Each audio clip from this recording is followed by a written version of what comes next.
Donc nous allons nous intéresser ici à la cadence du tir de notre player. Alors moi ce que je vais d'abord faire, bon, je vais créer tout de suite une nouvelle branche, donc qui sera fondée sur la branche 5, je vais appeler ça def06.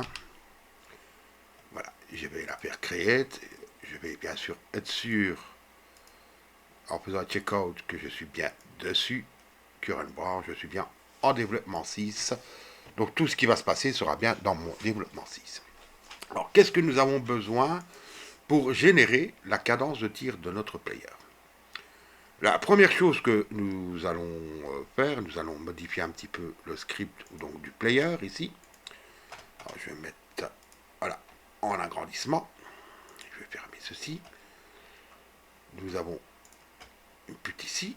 Et nous allons créer une autre variable. Donc ça sera également les membres.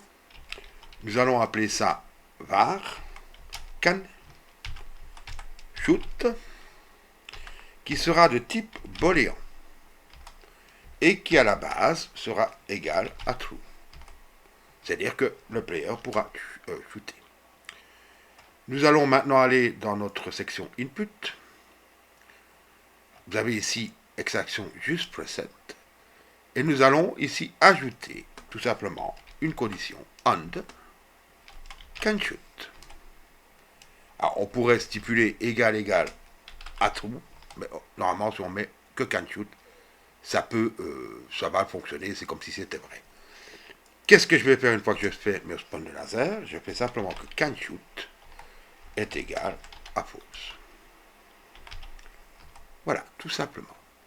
Si maintenant, je fais bien sûr un CTRL S pour sauver, je lance mon jeu, que je fais une fois, vous voyez, eh bien, en effet, je ne peux plus tirer. Bon, évidemment, ça fonctionne, mais pas très bien, parce que moi, je veux pouvoir réguler, je veux dire, la cadence de tir.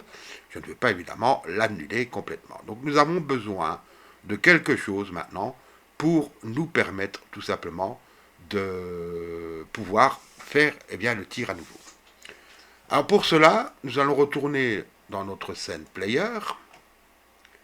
Donc, voilà, ici, resélectionner le principal. Et nous allons rajouter simplement un timer. Donc nous allons rajouter le timer et nous allons l'appeler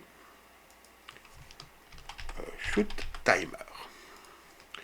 Alors nous pouvons régler son temps. Nous allons faire qu'il sera one shot et nous n'allons pas le mettre bien sûr en auto start. Qu'est-ce que nous allons faire maintenant? Eh bien nous allons tout simplement ici prendre son signal, donc qui est timeout, faire un double clic dessus, voilà. Je vais aller sur le bouton connecter. À one shoot timer, timeout, je vais faire simplement timeout, oui, je peux choisir ça. Dans mon script player, je vais faire simplement connecter. Et qu'est-ce que je fais une fois que je suis ici? Eh bien, je vais tout simplement... attendez, est-ce qu'il y a mon ordinateur qui lag?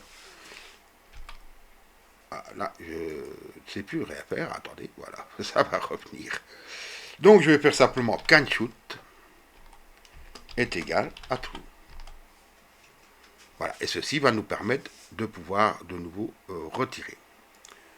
Alors, hop là, c'est parce que j'ai supprimé quelque chose sans le vouloir tout à l'heure.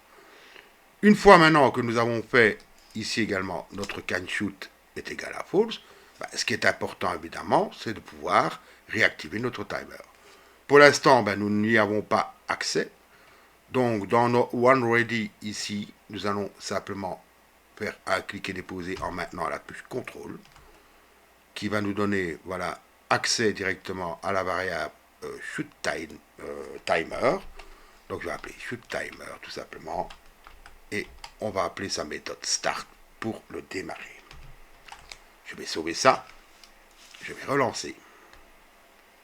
Et maintenant, bah, vous remarquez que je peux tirer beaucoup plus, mais évidemment, mon tir est limité.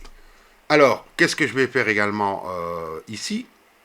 Donc, je vais pouvoir régler évidemment sur mon player, voilà ici, je peux régler le shoot, par exemple, ici, bah, là, c'est 1 seconde. C'est peut-être un peu, donc je vais mettre 1.5 par exemple. Voilà. Et directement, ben, remarquez qu'à ce moment-là, la cadence de tir est beaucoup plus forte. Si maintenant je mettais point, par exemple, 1, la cadence de tir sera encore beaucoup plus forte. Donc ça, à vous de régler, évidemment, comme bon vous va. Voilà, là, par contre, c'est un petit peu élevé. Donc je peux choisir une valeur médiane de, par exemple, 0.4. Voilà, et là, vous voyez que je peux réguler comme ça ma cadence de shot. Voilà donc pour la cadence de shot. Alors ici, on va directement, eh bien, se faire un petit commit. Shoot cadence, je pense pas que ce soit comme ça en anglais, enfin c'est pas grave. Je vais faire un commit. Voilà. Et voilà donc pour cette session de la cadence de shoot. Donc je vous ai dit que c'était très court, donc je vais faire également un petit push. Et on se retrouve dans la suite pour bien sûr commencer à créer notre première ennemi.